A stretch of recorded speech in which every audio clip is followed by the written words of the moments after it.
Let's head back to the voicemail of Truth and Reason.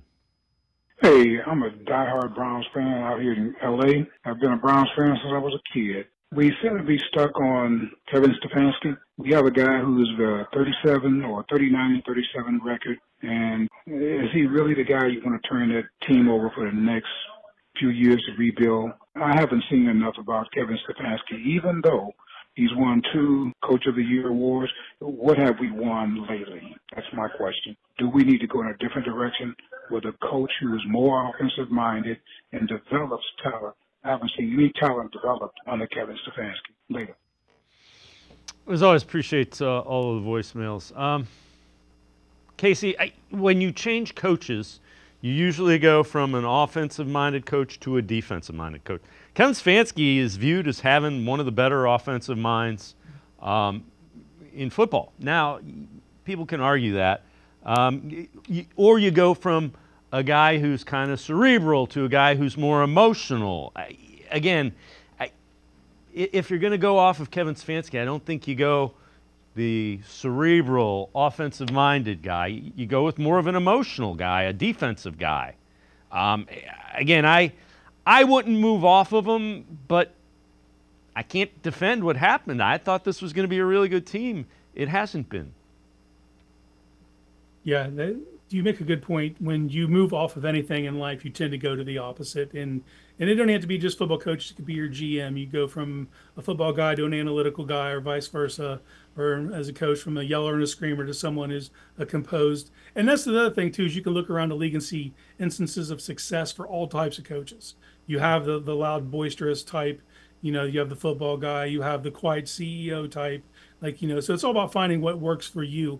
And I would argue that if you were going to rebuild, you'd want a stabilizing force, someone who's going to be even killed and not hit the panic button. And that's who Stefanski's been, but I will acquiesce to the caller.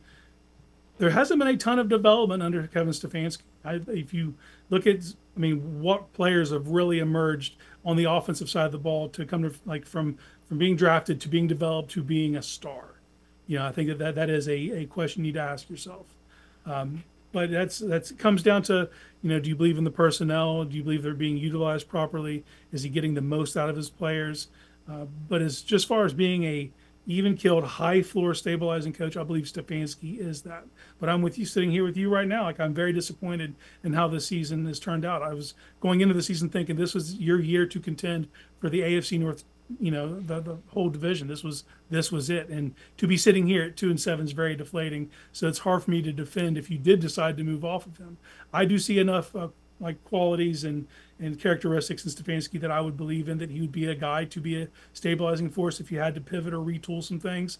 I don't consider this a flat-out rebuild. If it is going to be a flat-out rebuild, then tear the whole thing down. But if we're just going to kind of change a couple positions here or there and try to just kind of get through this little rough patch to get on the other side of it, I would trust Stefanski for that. Yeah, I would agree. And the other thing that I would say, this organization, it's not just Stefanski and Barry that haven't developed players. Mm-hmm.